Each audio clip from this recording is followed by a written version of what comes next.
आपके मन में अगर शिव जी के प्रति विश्वास है,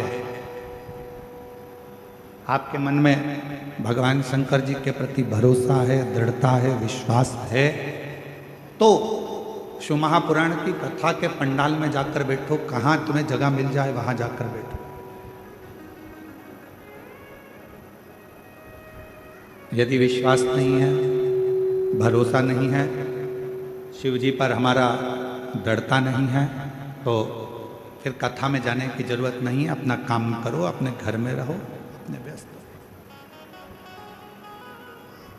ये कथा, क्योंकि रामचरितमानस में तुलसीदास बाबा ने अपने शब्दों में कहा है शंकर विश्वास रूपिणो।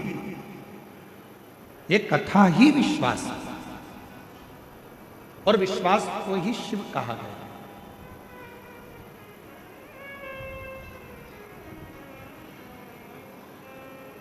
मानो तो मैं गंगा मां हूं, ना मानो तो बहता पानी। अगर मानोगे तो मैं गंगा जी हूं, ना मानोगे तो बहता हुआ पानी। यह आपके ऊपर निर्भर करता है कि आप मुझे क्या मान रहे हैं, आप क्या स्वीकार कर रहे हैं, आप मुझ में क्या देख रहे हैं। अगर आपके भीतर विश्वास है कि मैं कथा में जाकर बैठूंगी, कथा श्रवण करूंगी, कथा सुनूंगा, और मेरा बाबा मुझ पर करुणा करेगा, मेरा बाबा मुझ पर दया करेगा, मेरा बाबा मुझ पर करुणा करेगा, कृपा करेगा, दया करेगा, तो निश्चित है मेरा शिव आप पर करुणा जरूर करेगा। और 7 दिन की कथा जितने विश्वास के साथ, जितने भरोसे के साथ, जितनी दृढ़ता के साथ आप श्रवण करेंगे, उतना उतना शिव आप पर करुणा करना प्रारंभ कर देगा। दृढ़ता, विश्वास, भरोसा।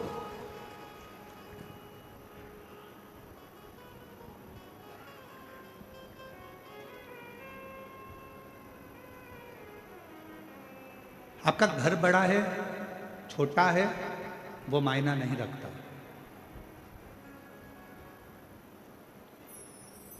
आप बहुत बड़े बंगले में रहते हो, वो मायना नहीं रखता। आप छोटे से मकान में रहते हो, वो मायना नहीं रखता। आपका घर बड़ा है या आपका घर छोटा है, वो मायना नहीं रखता।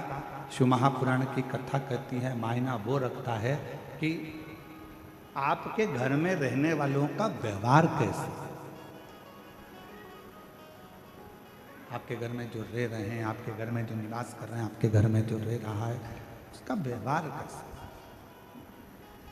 मालूम पड़े बंगला तो बहुत बड़ा है, घर बहुत बड़ा है, और व्यवहार जो घर में रह रहे हैं 4 लोग, 5 लोग, 10 लोग घर के रहने वाले हैं, उनका व्यवहार ही अच्छा नहीं है, तो घर का बंगला किस काम का। घर बड़ा है या घर छोटा है वो कोई मायना नहीं रखता, पर मायना रखता है तुम्हारे घर का व्यवहार। तुम्हारे घर का व्यवहार कैसा है, तुम्हारे घर में रहने वालों व्यक्तियों का व्यवहार कैसा है। मालूम पड़े एक बहू उधर मुंह खुला कर रह रही है, एक बेटा उधर रह रहा है, एक बेटी उधर रह रही है, घर में थोड़े से रिश्तेदार आए, मालूम पड़ा ननन भाभी से ना बोले, भाभी ननन से ना बोले, ननन नंदोई से ना बोले, और पत्नी पति से ना बोले। सारे रिश्तेदार आते जरूर हैं, पर मालूम पड़े आपस में व्यवहार ही ठीक ना हो, तो बड़े बंगले का करोगे क्या। मकान बड़ा या मकान छोटा होने से व्यक्ति के जीवन में सुख नहीं है।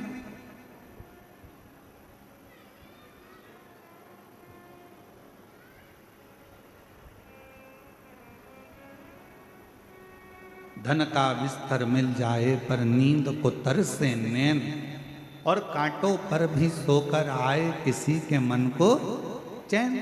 कोई कारण होगा।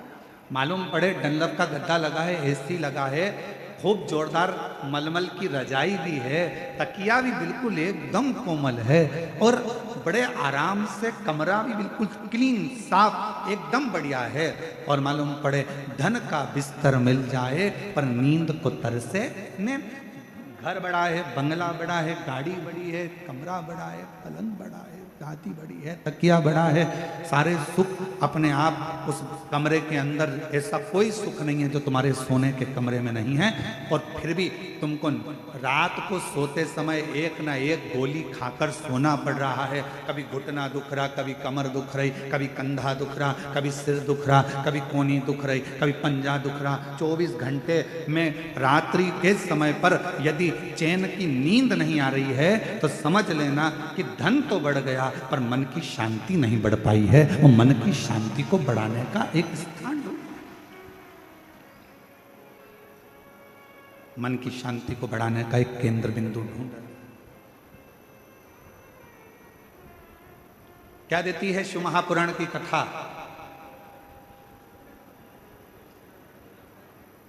क्या प्रदान करती है शिव महापुराण की कथा? शिव महापुराण की कथा देती है पक्का विश्वास, पक्की दृढ़ता।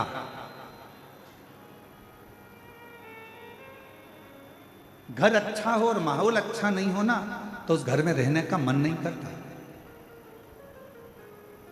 और माहौल अगर अच्छा है और घर अच्छा भी नहीं है तो किराए के मकान में भी महल नजर आता है। अगर माहौल अच्छा,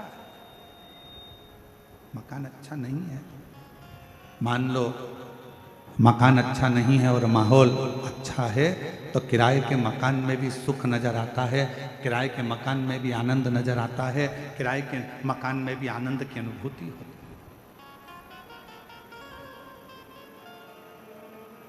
किराए का अब कितनी बड़ी कृपा है जरा देखिएगा भगवान शिव की कथा में। बैकुंठ में भगवान नारायण और लक्ष्मी जी विराजमान,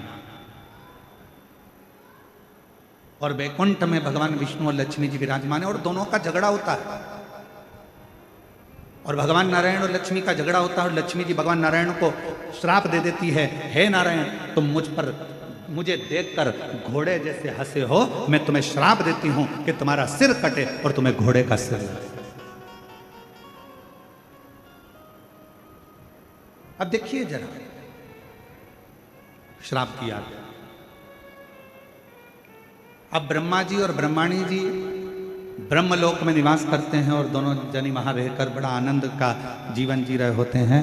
और इतने में यज्ञ होता है, अनुष्ठान होता है, और उस अनुष्ठान में माता ब्रह्मणी के आने में देरी हो जाती है। माता सावित्री उस यज्ञ के अंतर्गत विराजमान हो जाती हैं और माता ब्रह्मणी उनको श्राप दे देती हैं, ब्रह्मा जी तुम्हारी अर्धांगिनी होने के बाद भी तुमने यज्ञ में मेरी प्रतीक्षा नहीं करी, मैं तुम्हें श्राप देती हूं कि मृत्यु लोक में कहीं पर भी तुम्हारे मंदिर नहीं होंगे, मृत्यु लोक में कहीं पर तुम्हारा पूजन ना होगा। केवल एक पुष्कर की भूमि ऐसी होगी जहां पर तुम्हारा पूजन होगा, जहां पर तुम्हारा मंदिर। अब जरा विचार करिए, बैकुंठ लोक है, वहां पर भी भगवान नारायण और लक्ष्मी का थोड़ा सा विवाद हुआ, लक्ष्मी जी ने श्राप दिया। ब्रह्मलोक है, ब्रह्मलोक में भी सारा ठाठ है और माता ब्रह्मणी ने ब्रह्मा जी को श्राप दिया। पर केवल सारे लोकों में एक लोक मृत्यु लोक ऐसा है जिस मृत्यु लोक के अधिपति भगवान देव अधिदेव महादेव हैं।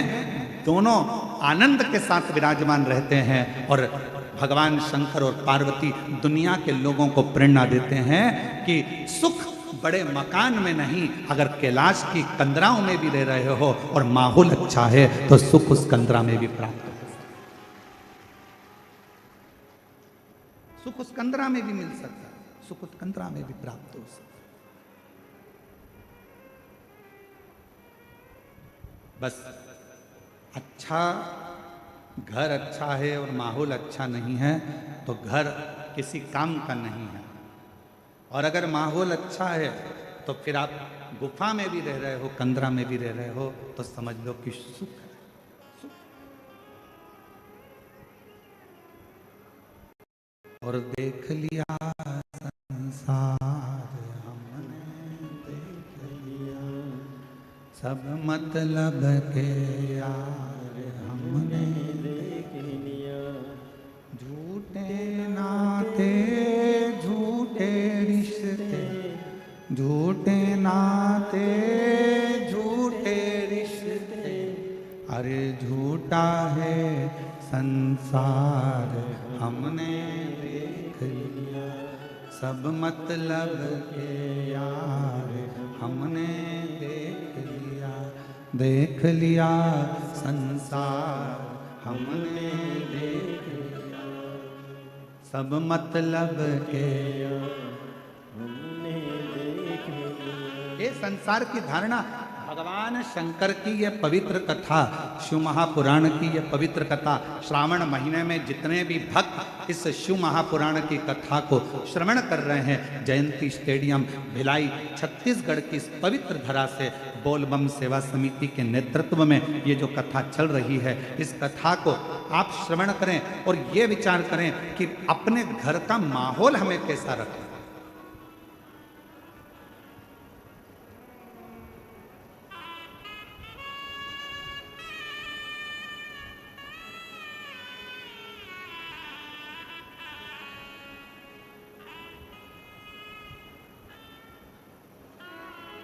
घर को यदि साफ करना जरूरी है तो मन को भी साफ करना जरूरी है। थोड़ा परिश्रम जिंदगी में बहुत जरूरी है। आप में से कितने लोग हैं जो चाय पीते हैं? हाथ उठाओ जरा। हम चाय का ऑर्डर नहीं दे रहे हैं तुम लोगों के लिए, हम तो पूछ रहे हैं। फिर से उठाओ जरा, कितने लोग हैं जो चाय पीते हैं? चलो बहुत बढ़िया, रख लो। चाय पीने से कभी जीवान जली कि नहीं जली तुम्हारी? जम के तो बोलो, आवाज नहीं आई। जली है ना? अब तुम्हारी जीवान अगर चाय पीने से जली तो तुम में से कितने लोग हैं जिनकी जीवान चाय पीने से जली और उनने चाय पीना छोड़ दिया? जम के तो बोलो, छोड़ा किसी ने? नहीं। हमारे दया सिंह जी के घर की भाभी और बहुएं हाथ हिला रही, नहीं गुरु जी हम नहीं छोड़ रहे।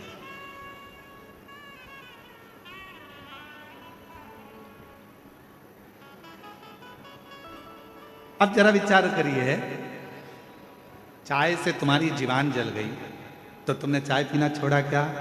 नहीं, चाय पीते रहे। जब चाय से जीवान जली तो तुमने चाय पीना नहीं छोड़ा।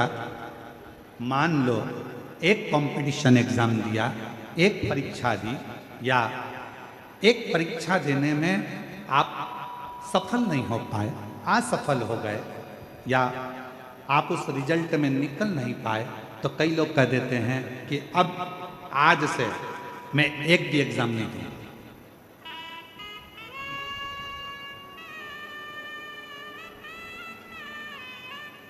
अब मैं कोई परीक्षा नहीं दूंगा। अरे भाई, चाय से जीवान जल जाती है तो लोग चाय पीना नहीं छोड़ते, पीते रहते हैं। अगर एक एग्जाम नहीं निकल पाए, एक परीक्षा नहीं पास कर पाए, तो क्यों टेंशन लेना? चाय पीना नहीं छोड़ी, उसी तरह एग्जाम देना मत छोड़ो। एक ना एक दिन तुमको उस मंजिल तक वो एग्जाम पहुंचाई दे। क्यों हिम्मत हारते हो? क्यों टेंशन लेते हो? अपनी हिम्मत नहीं हारते। और मैंने तेरे ही भरोसे, जिसको आता है वो साथ में गाया करो। मैंने तेरे ही भरोसे हवा बिच उड़ती जवानी, बाबा डोर हटो छठी नामे कटी जवानी, भोले मैं तेरी पतंग, शंभो मैं तेरी पतंग, हवा बिच उड़ती जवानी, बाबा डोर हटो छठी नामे कटी जवानी, भोले मैं तेरी पतंग। क्यों हिम्मत हारना? परिश्रम करते जाओ। कई लोग कहते हैं गुरुजी हमारे घर का माहौल ठीक नहीं है, अब मैं घर में नहीं रहूंगी, मैं घर छोड़कर चली जाऊंगी। कोई कहता है मैं घर छोड़कर चले जाऊंगा, मैं ऐसा कर लूंगा। शिव महापुराण की कथा कहती है अपने घर का माहौल ठीक करने की जवाबदारी किसी दूसरे ने नहीं ली है। अपने घर के माहौल को ठीक करने की जवाबदारी आपकी अपनी है, स्वयं। और मेरे शंकर भगवान ने, मेरे ओघड़दानी ने, मेरे शिवजी ने, मेरे शंभू ने पूरी शिव महापुराण की कथा में मार्गदर्शन करते हुए कहा, हिम्मत नहीं हारना, विश्वास पक्का रखना, श्रद्धा पूरी रखना और अपने कर्मों को करते जाओ। यदि मार्कंडे बाबा मंत्र का जाप नहीं करते, मार्कंडे बाबा यदि भगवान का भजन ना करते, मार्कंडे बाबा को मालूम पड़ गया था कि मेरी उम्र कम है, मार्कंडे जी को मालूम पड़ गया था कि मेरे प्राण छूट जाएंगे, मार्कंडे जी को मालूम पड़ गया था कि मैं मर जाऊंगा, पर मार्कंडे जी ने अपने पिताजी से जो सुना, मार्कंडू जी से, बस भगवान शिव की भक्ति में लग गए और भगवान शंकर की ऐसी भक्ति मार्कंडे बाबा ने करी, शिव की ऐसी आराधना मार्कंडे बाबा ने करी कि आखिरी में मार्कंडू जी, मार्कंडे बाबा के पिताजी नहीं आए, स्वयं शिव की भक्ति से वो देवाधिदेव महादेव प्रकट होकर उनकी आयु बढ़ाकर चले, स्वयं।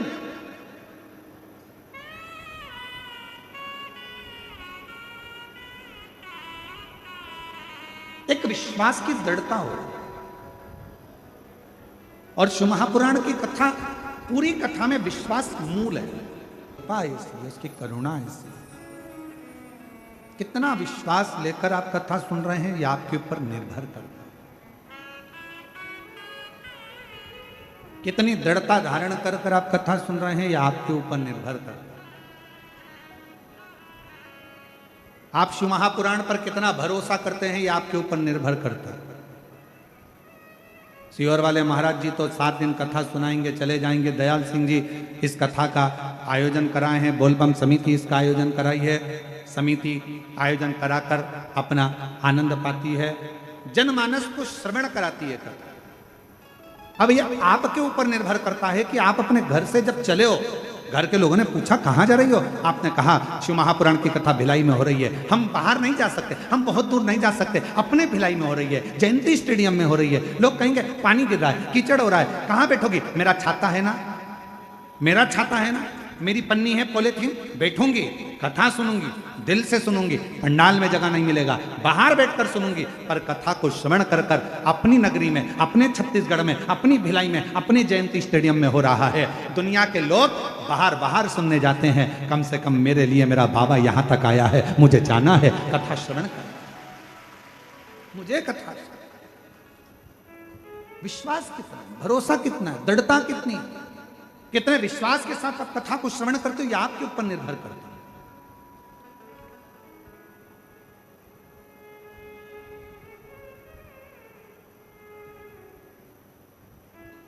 अरे बारिश हो रही है, कहां जा रही है? बारिश का काम है बरसना और हमारा काम है कथा को श्रवण करना, ये हमारा कार्य, हम सुन।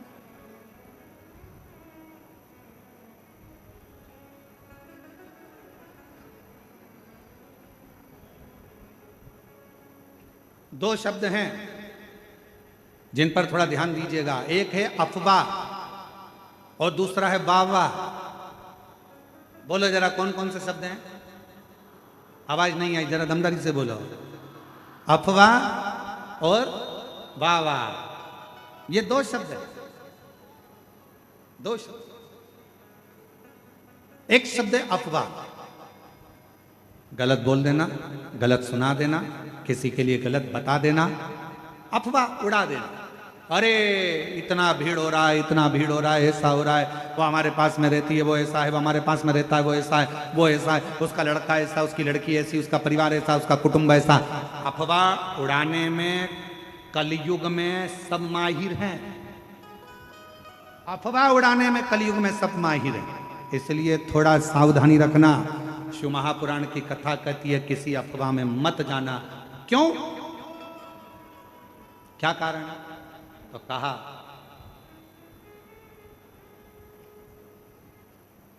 अफवाह और वाह वाह, ये दो शब्द व्यक्ति को बर्बाद कर देते।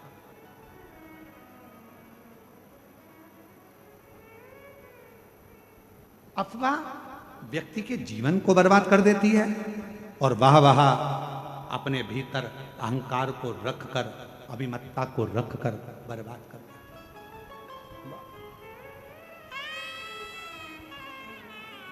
इसलिए थोड़ा सावधान।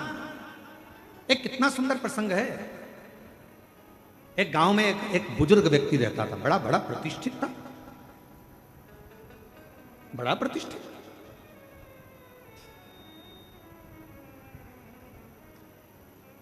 और गांव में बुजुर्ग व्यक्ति रहता था, उन्हीं के घर के 4 घर छोड़कर एक बड़ा नौजवान लड़का, बड़ा सुंदर, बड़ा स्मार्ट, बड़ा विद्वान, बड़ा ज्ञानवान एक लड़का रहता था। बहुत विद्वान था, पढ़ा लिखा था और अच्छा स्मार्ट था, हैंडसम था और सब बढ़िया अच्छा था। अब बुजुर्ग व्यक्ति के मन में आया कि बताओ, लोग इसी को ज़्यादा सम्मान देते हैं, इसी को आदर देते हैं, इसी का सत्कार करते हैं, इसी को पूछते हैं।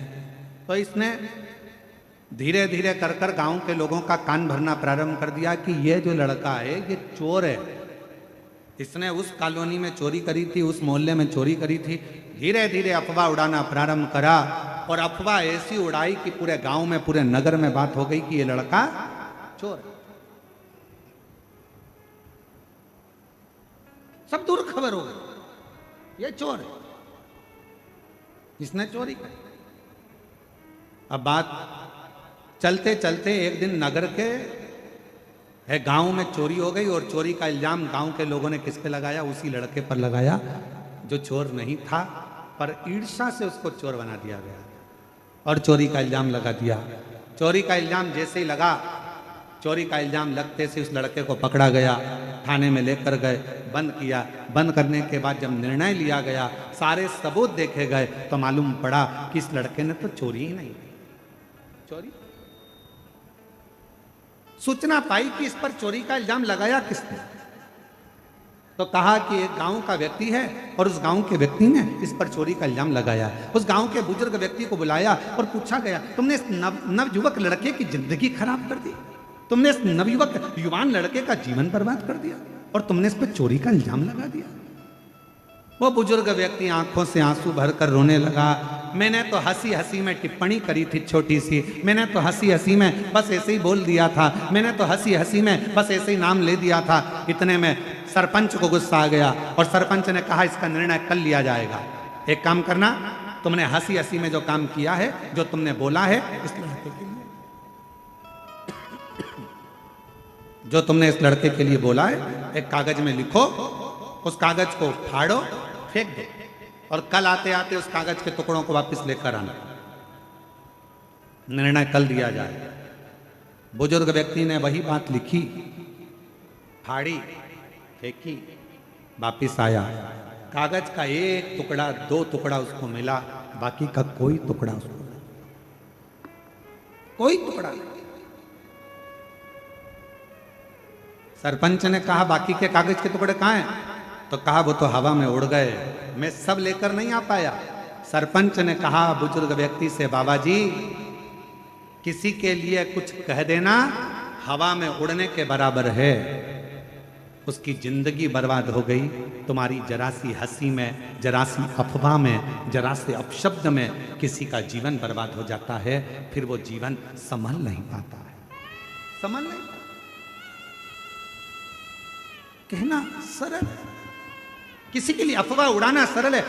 वो लड़का ऐसा, वो माता ऐसी, वो भाई ऐसा, वो बुजुर्ग ऐसा, वो व्यक्ति ऐसा, उसने ऐसा कर दिया, उसने वैसा। अफवाह उड़ाना सरल है, अफवाह में कहना सरल है, किसी के लिए आड़ा टेढ़ा कहना सरल है, किसी के लिए अफवाह उड़ाना सरल है, किसी के लिए अपशब्द कहना सरल है। परंतु उस अफवाह का जो बाद में निर्णय निकलता है, वो व्यक्ति को झंझोड़ देता है कि वो व्यक्ति ऐसा नहीं था और दुनिया के लोगों ने उसको गलत ठहरा दिया। गलत। 2 शब्द हैं, एक अफवाह और दूसरा वाहवाह। अफवाह भी हमारे जीवन को नष्ट कर देता है, हमारे विचारों को नष्ट कर देता है, और दूसरे नंबर पर है वाहवाह। अगर कोई तुम्हारी तारीफ कर रहा है, वाह वाह बोल कर तारीफ कर रहा है, बहुत बढ़िया भैया, बहुत, तो वाह वाह कर रहा है, तो समझ लेना ये हमारे भीतर कहीं अहंकार को तो नहीं भर रहा, हमारे भीतर कहीं अभिमतता को तो नहीं भर रहा।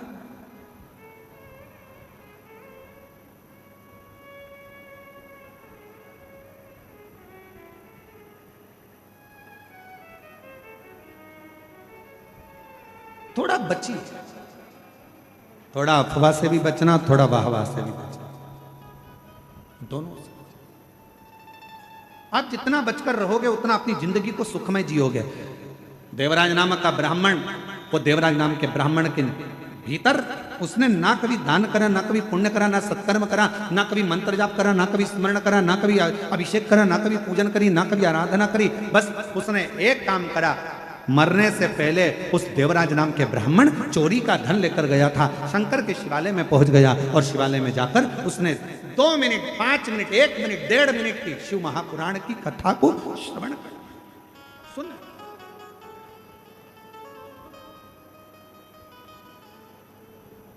तो फिर निवेदन करूं इस पवित्र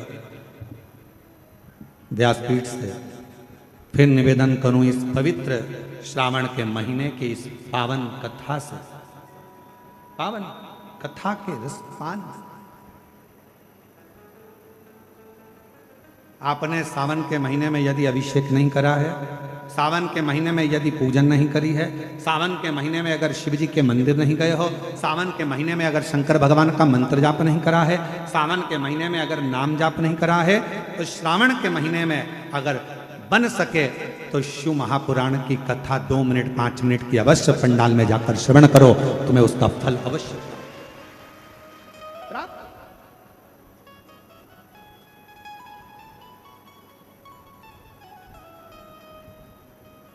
और महादेव नमन चरणों में स्वीकार कीजिए, सबका किया है मेरा भी उद्धार कीजिए, उद्धार कीजिए।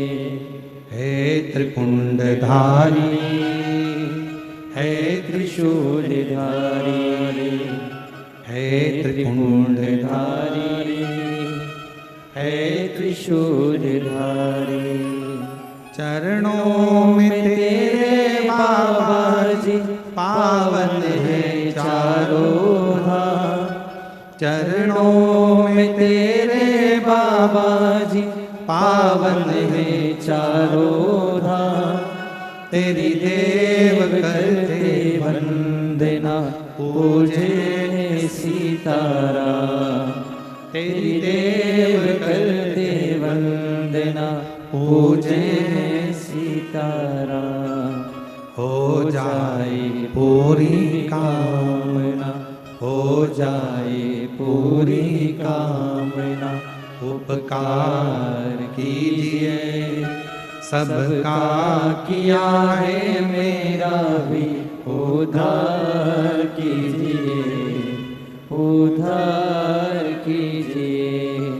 हे त्रिपुंडधारी, हे त्रिशूलधारी, हे त्रिपुंडधारी, हे त्रिशूलधारी, हे त्रिपुंडधारी, हे त्रिशूलधारी। महाराज, दुनिया में ऐसा कोई अक्षर नहीं जिसमें छुपा हुआ कोई मंत्र नहीं। संपूर्ण ब्रह्मांड में, दुनिया में ऐसा कोई अक्षर नहीं जिसमें छुपा हुआ मंत्र नहीं, और दुनिया में कोई ऐसा वृक्ष नहीं, पौधा नहीं जिसमें औषधि का गुण नहीं। दुनिया में ऐसा कोई पौधा, ऐसा कोई वृक्ष नहीं है जिसमें औषधि का गुण नहीं है, और दुनिया में कोई ऐसा मनुष्य नहीं जिसके अंदर कोई ना कोई गुण नहीं। परमात्मा सबको गुणवान बनाकर पैदा करता है। हर वृक्ष में, हर पौधे में औषधि होती है, हर शब्द में, हर अक्षर में मंत्र होता है।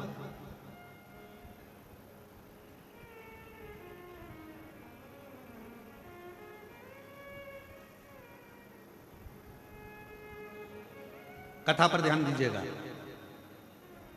चंचुला देवी पति बिंदु के लिए शिव महापुराण की कथा सुन रही।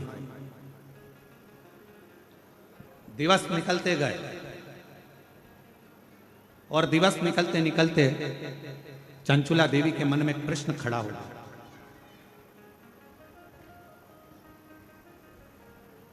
श्रावण की यह पवित्र कथा भिलाई छत्तीसगढ़ से चल रही है। बड़ा सावधानी से सुनिएगा आप लोग इसका। पूरे छत्तीसगढ़ का गौरव है ये पवित्र कथा, जो श्रावण महीने में बोलबम समिति श्री दया सिंह जी को मैं साधुवाद दूं, तो इतनी दिव्यता और भव्यता के साथ इस कथा का दिव्य आयोजन हो रहा है।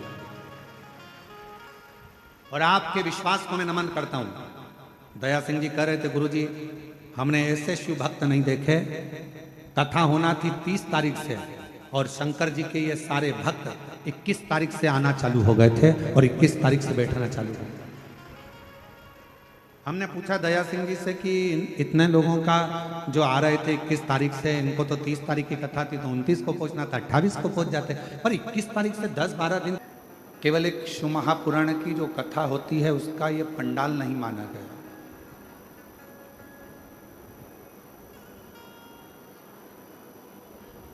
जहां पर भी भगवान शंकर की कथा होती है, शिव महापुराण की कथा होती है, उसको पंडाल नहीं कहते, उसको पंडाल उसको पंडाल नहीं बोलते हैं, उसको पंडाल नहीं कहा जाता। शिव महापुराण की जो कथा होती है, जो भी स्थान होता है उसको भगवान शिव का कैलाश धाम माना गया है, जहाँ बैठकर शिव भक्त शिव महापुराण की कथा को श्रवण करते हैं। भगवान शंकर की पवित्र कथा को श्रवण करते हैं, शिव भक्त उस कथा को सुनते हैं और अपने हृदय में भगवान शिव की विरल भक्ति को, भगवान शंकर की भक्ति को धारण करते हैं। शिव भक्ति को धारण करने का एक केंद्र बिंदु, भगवान शंकर की भक्ति को धारण करने का एक स्थान, ये पवित्र पावन शिव महापुराण की कथा का स्थल है। अब कई शिव भक्त ऐसे होते हैं, कई संसार में जन्म लेने वाले मनुष्य ऐसे होते हैं कि कैलाश धाम तक नहीं जा पाते, नहीं पहुंच पाते। पर मेरे शंकर भगवान ने, भगवान शिव ने अपनी वाणी में स्वयं तुमरुका जी से कहा है।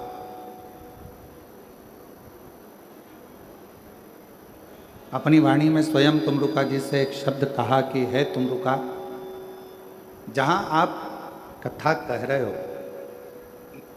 जहां मैं इस कथा को ईसर गोरा बनकर श्रवण कर रहा हूं, चंचुला देवी जिस कथा को के लिए, चंचुला देवी अपने पति बिंदुक की मुक्ति के लिए, मोक्ष के लिए ये कथा श्रवण कर रही है।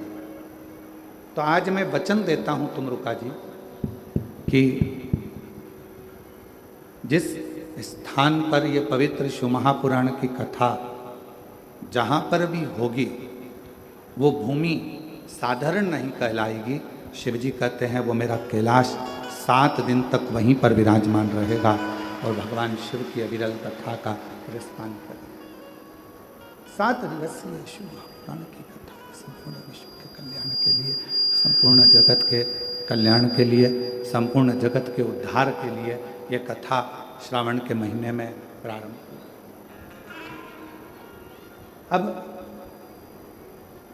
जैसे श्रीमद् भागवत जी श्रवण करने का एक नियम होता है कि एक स्थान पर बैठकर बड़े आनंद के साथ कथा का रस तत्व ग्रहण किया जाए।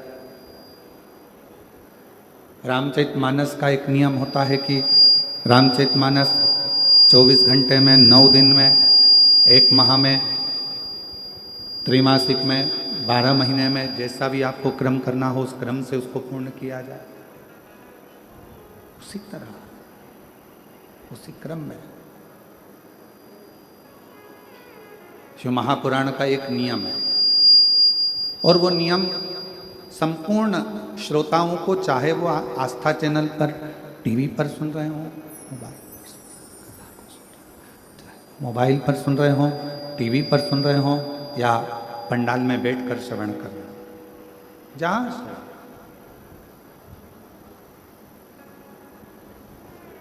कथा के श्रोताओं का एक नियम होना चाहिए, और वो नियम यहाँ बताया गया है कि कथा को सुनने वाला, कथा को श्रवण करने वाला, कथा को समझने वाला, कथा को श्रवण करने वाला,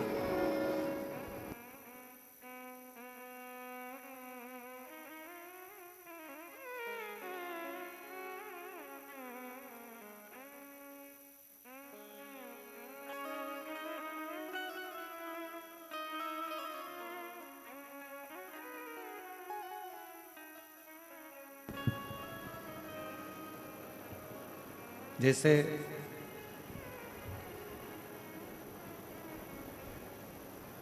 श्रीमद् भागवत का एक नियम होता है, जैसे रामचरितमानस का एक नियम होता है,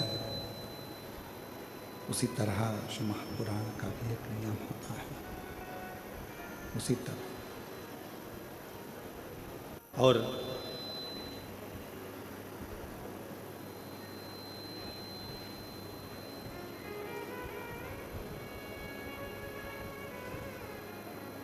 हमारे बीच में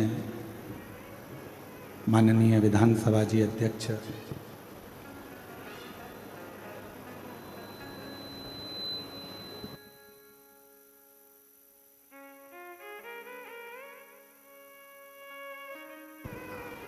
हमारे बीच में डॉक्टर रमन सिंह जी, धर्मपत्नी जी श्रीमती वीणा सिंह जी पधारी हैं, और उनकी बहनें भी यहाँ पर पधारी हैं। एक बार जोरदार ताली बजाकर उनका स्वागत, वंदन, अभिनंदन।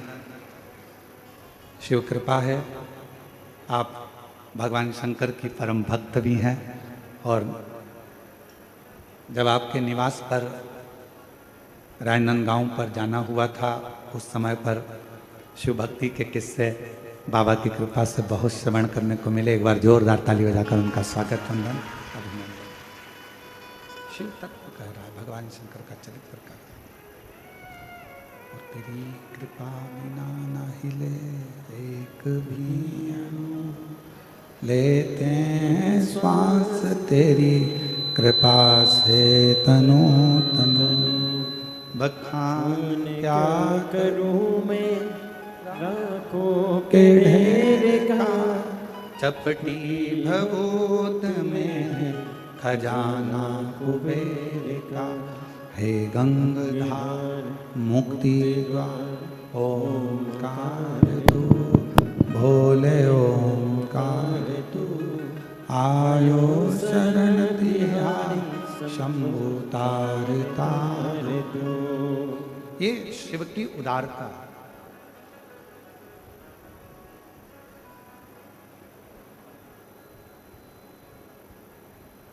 तो स्वयं भगवान शिव कह रहे हैं तुमरुका जी से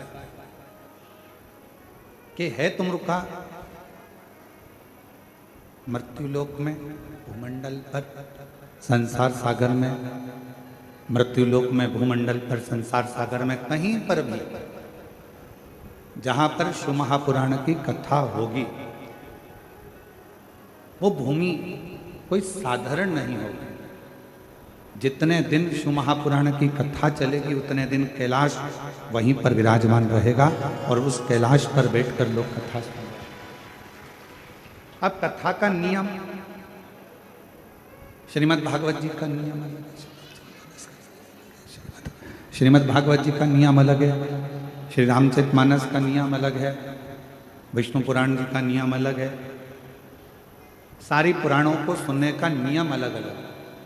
और जितने शिव भक्त शिव महापुराण की कथा में बैठे हैं, जितने शिव भक्त आस्था चैनल पर सुन रहे हैं, फेसबुक यूट्यूब पर श्रवण कर रहे हैं, उनसे निवेदन करेंगे, शिव महापुराण की कथा सुनने का भी एक अलग नियम है। शिव महापुराण की कथा सुनने का नियम कौन सा है? तो कहा शिव पुराण का एक सबसे बड़ा नियम है, आप अपने घर से जब शिव महापुराण की कथा को श्रवण करने के लिए जाओ, या अपने घर में बैठकर टीवी के सामने या मोबाइल पर भी शिव महापुराण की कथा को श्रवण करो, उस समय पर तुम्हें ये पूर्ण विश्वास होना चाहिए कि कथा मैं नहीं, मेरा महादेव श्रवण कर रहा है और मेरे दुखड़े को हर रहा है। ये विश्वास, ये विश्वास, भरोसा, ये श्रद्धा, ये दृढ़ता आपके और हमारे जीवन में आनंद देता है। और फिर निवेदन है, अपना समय बिल्कुल बर्बाद मत करो। आपके मन में अगर शिव जी के प्रति विश्वास है, आपके मन में भगवान शंकर जी के प्रति भरोसा है, दृढ़ता है, विश्वास है, तो शिव महापुराण की कथा के पंडाल में जाकर बैठो, कहां तुम्हें जगह मिल जाए वहां जाकर बैठो। यदि विश्वास नहीं है, भरोसा नहीं है, शिव जी पर हमारा दृढ़ता नहीं है, तो फिर कथा में जाने की जरूरत नहीं है। अपना काम करो, अपने घर में रहो, अपने व्यस्त। ये कथा, क्योंकि रामचरितमानस में तुलसीदास बाबा ने अपने शब्दों में कहा है शंकर विश्वास रूपिणो। ये कथा ही विश्वास है, और विश्वास को ही शिव कहा गया।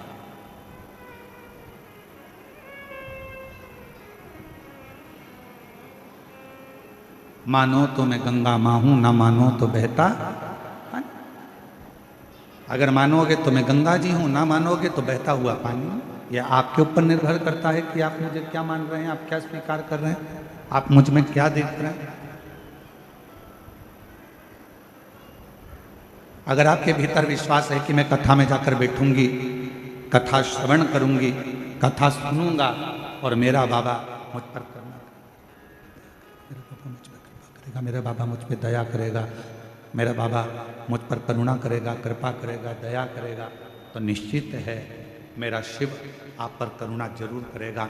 और 7 दिन की कथा जितने विश्वास के साथ, जितने भरोसे के साथ, जितनी दृढ़ता के साथ आप श्रवण करेंगे, उतना उतना शिव आप पर करुणा करना प्रारंभ कर देगा। दृढ़ता, विश्वास, भरोसा।